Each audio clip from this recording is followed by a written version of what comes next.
Are you struggling to acquire more reviews into your practice, whether you have a clinic, a beauty clinic, or a healthcare practice? In this video, we're going to talk about what are the best practices when it comes to collecting reviews from patients. Because reviews and your reputation are a ranking factor, are a very high conversion factor that other patients are going to read, and overall are going to make or break your brand online. Let's talk about it.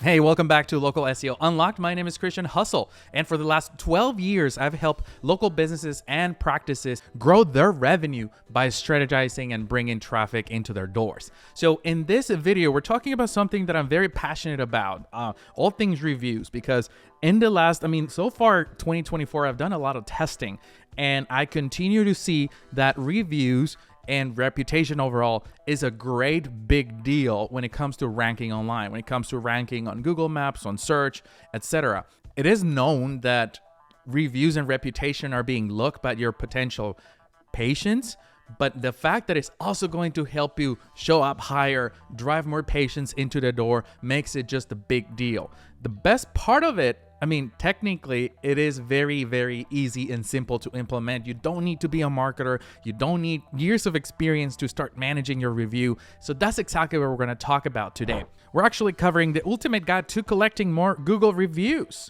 And really, we want to help you boost your healthcare practice, online presence, and patients' trust. Because when you have a better reputation, when you have more reviews, new patients are going to trust you before they even walk through the door. And that's what we want to set you up for success here. So let's talk about the power of Google reviews. One, it is a trust builder, right? 90% of patients trust online reviews as much as personal recommendations.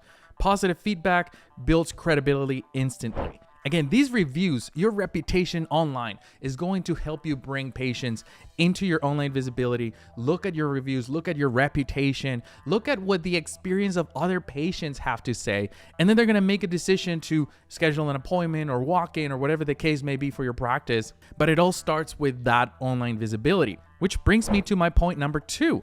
Reviews are a visibility booster. More reviews can help you improve your local search rankings, especially in Google Maps. Your amount of reviews, your star rating, and how consistent your reviews are every single week, it is a ranking factor. I've had clients that get one review a day and they continue to rank number 1 or number 2 at the very top of Maps.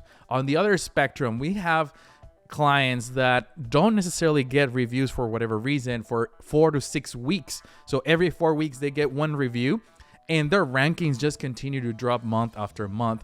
And every time they get a new review, we see them come back up to the top 5. So that just tells us that even if you're doing everything right on the SEO side, reviews are very, very heavily weighted in ranking factors.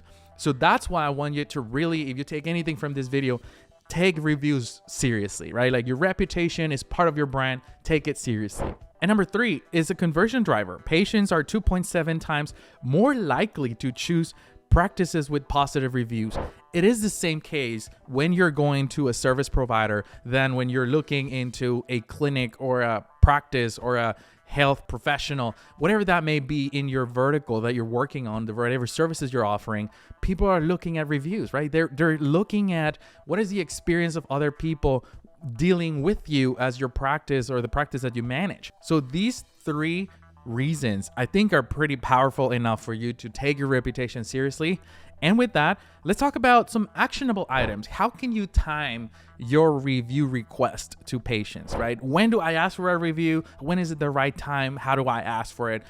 First, the post appointment, I think, is a great way to do it. So ask for reviews within 24 to 48 hours.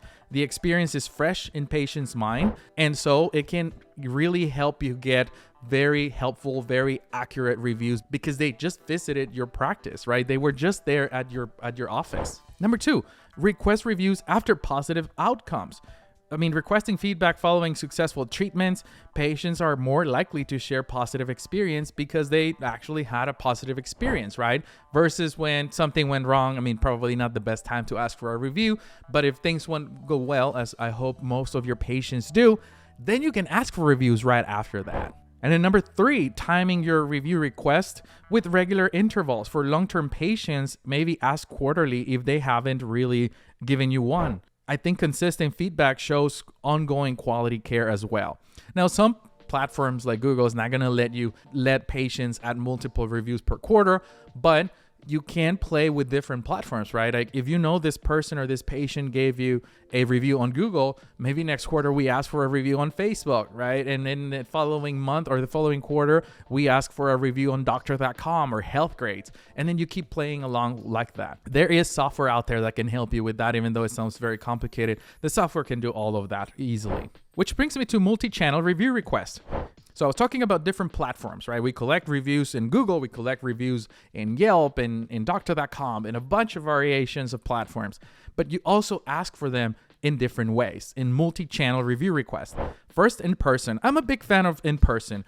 We run our own local businesses as well, and we see how effective in person is. There's just that connection, that personal connection in person when you're able to train your staff to ask for reviews before the patient leaves. That personal request is 34% more effective than anything else. So it is a great way to add into your strategy. Email follow-ups is going to be another great addition to your request strategy because you can automate the emails with direct review links. You can personalize the message for higher engagement. You can really craft those emails based on the activity or the engagement you had with the patient and ask for the review that way.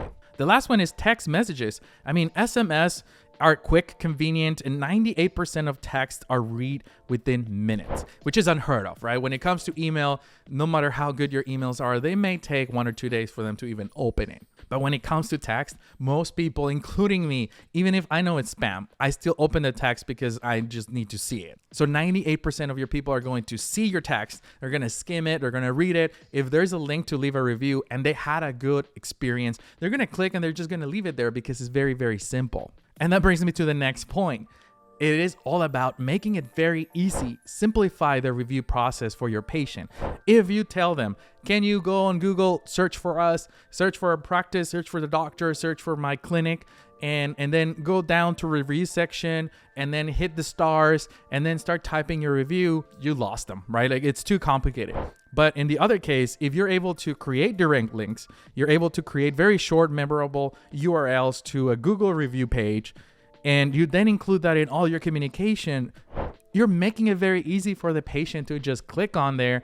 The link is going to do most of the work so they can just start typing and select the star rating. You can also do it with QR codes. So you can generate QR codes linking to your reviews process, and then you display this in waiting rooms and appointment cards, by the door, on your desk with very nice LED bright, plastic signage, things like that. Let me know in the comments if you want to see. I have pictures of signage that we've done in the past. So it's not always about posting a big poster on the wall. We have very nice acrylic LED straight up, light up signage that have the QR code, and they do a really good job. And then think about one-click access. So embedding review links in patient portals. The goal here is to make the feedback collection effortless, right? As simple as you can make it for the patient, the more reviews you're going to be able to collect. Now, once you start collecting reviews, what do we do with those reviews, right? Because the collection is one thing, but once we start getting reviews, we got to answer them. And we got to answer to all of them, especially the negative ones. Let me tell you why. So in our strategy here, responding to reviews, we're talking about the reason why we respond to positive reviews is because it builds loyalty, right? It allows us to thank them and reinforce key points from our culture, from your practice, the core values of your practice. Now, when they're neutral, you're able to address concerns, offer solutions, and it just shows attention. It shows that your practice cares, that there's real people behind the brand. And that's what most people want to see when they're doing business, when they're doing any type of treatments at your clinic, at your office. Which brings me to the last one, negative review types. Now, negative reviews, for some reason, a lot of people, a lot of businesses have a very hard time to answer. And when you don't answer, negative reviews are very hurtful. Now, when you do answer, you get an opportunity to fix it. And let me explain a little bit what I mean here.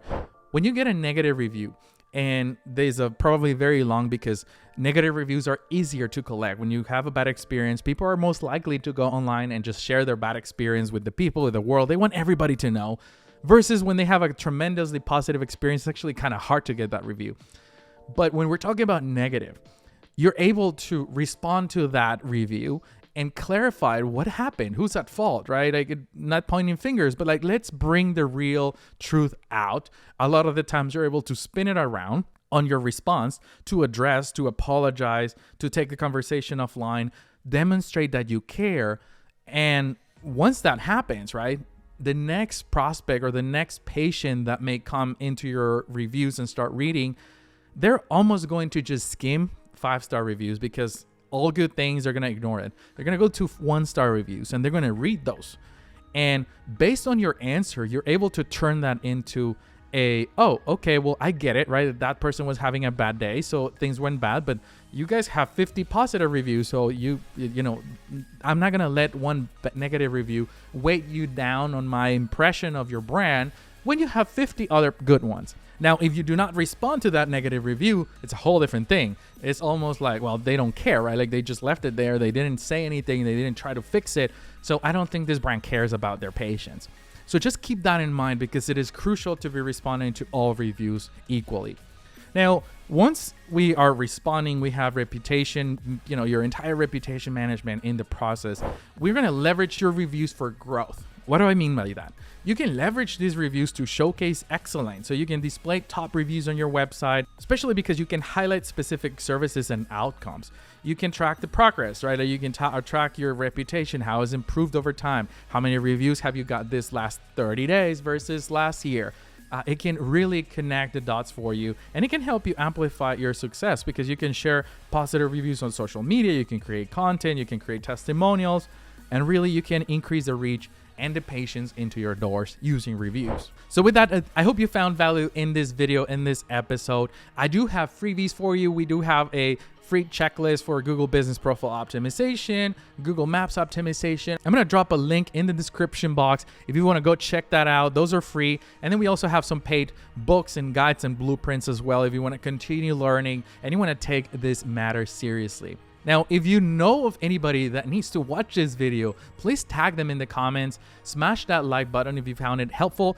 And if you want to keep learning more about digital marketing in the health space, whether you are a healthcare provider or you have a practice, a clinic, a beauty clinic, or any type of specialty office, then smash that subscribe button under this video because we have tons of episodes coming your way. And we have a bunch of other ones on the YouTube channel already. So stay tuned for what's coming. And with that, thank you so much for watching. I really appreciate it. And I'll see you on the next one. Keep hustling.